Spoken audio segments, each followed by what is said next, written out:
I remember when I was going over to Japan, they hadn't started it here. The bare knuckle, no rules.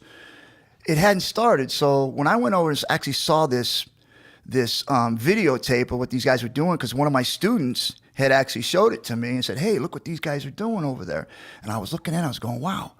I mean, they're literally punching like open hand strikes, and then they're kicking and kneeing. And then when they went to the ground, they were like doing all these like leg locks and arm bars. And I was like, what is that? I mean, I never saw anything like that before. You either were a striker or you were a wrestler.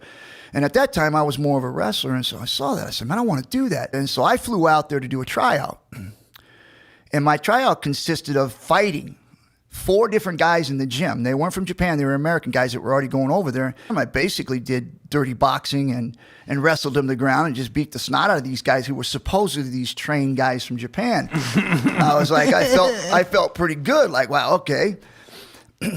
Well, then Sammy calls me up and says, hey, how'd you like to come to Japan and visit our facilities and stuff like that? I said, yeah, sounds good. So I go down there, and I remember when I walked into the dojo, right after I got off the plane, they picked me up. It was a 12-hour flight.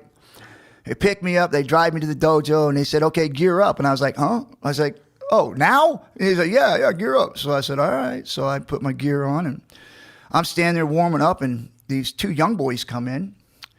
And he says, okay, go with this young boy. And so I go with him, and I pretty much dominated him, just beat him up. I was about 20 minutes or so. So he puts in the other young boy and he's like, okay, go with him. So, cool. So I go with him, and I'm feeling pretty cocky right now. So I get in, I start thumping him. I throw him around, boom, boom, boom. And he says, okay, good. Well, as I'm sitting there, these other 2 guys walk in. And these 2 guys that I see now are Masakatsu Funaki and Minoru Suzuki, the 2 guys that I saw on the tape fighting. And I was like, that's those dudes there. And I was like, what are they doing here? Well, come to find out, they were going to be there for me. So Sammy goes, hey, you still got more in you? And of course, me, I never turned down a fight. I was like, yeah, I'm good. First guy comes in, it's Minoru Suzuki. He's probably 180 pounds, maybe 5'9", so he's a smaller guy. I'm going about 220, right? And I'm benching 605. I'm a strong guy. I got wrestling background. I got boxing, a little bit of dirty boxing. And I was like, yeah, I'll squash this guy. So we get going, and I take him down, I slam him on top of him, and next thing I know, I wake up. Whoa.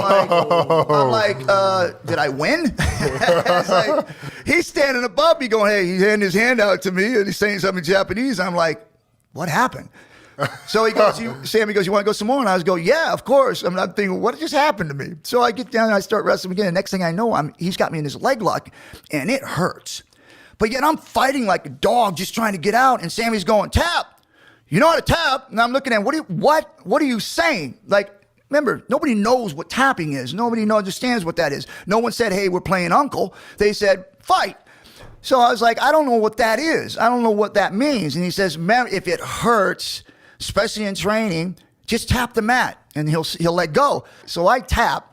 The guy beats me up, literally just thrashes me, a 180-pound guy, for 20, 25 minutes. So after he gets done, he's okay, good. And he says, you ready to go a little bit more? And of course, I says, absolutely. I'm not going to quit. I'm not giving up, man. So here comes Funaki. Now, Funaki's about 6'6'1", about 205 pounds. So he's much bigger. And I'm thinking, oh my goodness, this little guy just killed me. I saw those 2 guys fighting, and he won. So I said, bring it. So I went after him too. The same thing. I just got beat up, just tortured. And so after it was over, Sammy goes, okay, you good? And I said, no, we can go some more. Got somebody else. And I was beat up. I felt like, man, I wanted to do more because I felt like I let myself down. I let everybody else down. And I just wanted to try to prove myself even more.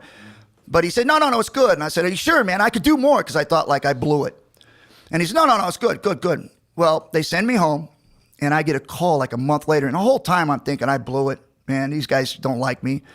Well, he calls me back and says, how would you like to fight? And I was like, yes, absolutely. He says, why don't you come up to Japan for a little while, and we'll train you and get you prepared for the fight. But I end up staying there from 6 in the morning till 6 at night. And I constantly trained every day with the young boys. When I had my fight, I won my first fight. Now, the whole thing on that was what Sammy was trying to find out which is, do you have the heart of a warrior? Do you have the ability to never give up and not quit.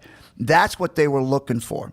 And that's how I actually structured my dojo, because it didn't matter how much skill you had. It didn't matter how good you were or how athletic you were.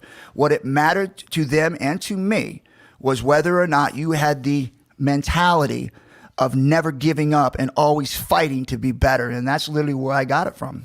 Yeah, that's what it's all about. You've talked about that, Mike. That's what it's all about. You know, some of these guys don't even look like much. You know, they look really skinny guys. They wear glasses. You know, they never curse. Then they get in the ring, they beat the shit out of you. Yeah. It doesn't have to do with it's something with the mind. It's something with the brain, because some people are almost like geeks. They never talk. They're introverts, and they're great fighters. No, it was just like, you look at Suzuki when he came in. He was a small guy. He was 5'9", 180 pounds. He did not look like much. But boy, did I find out different.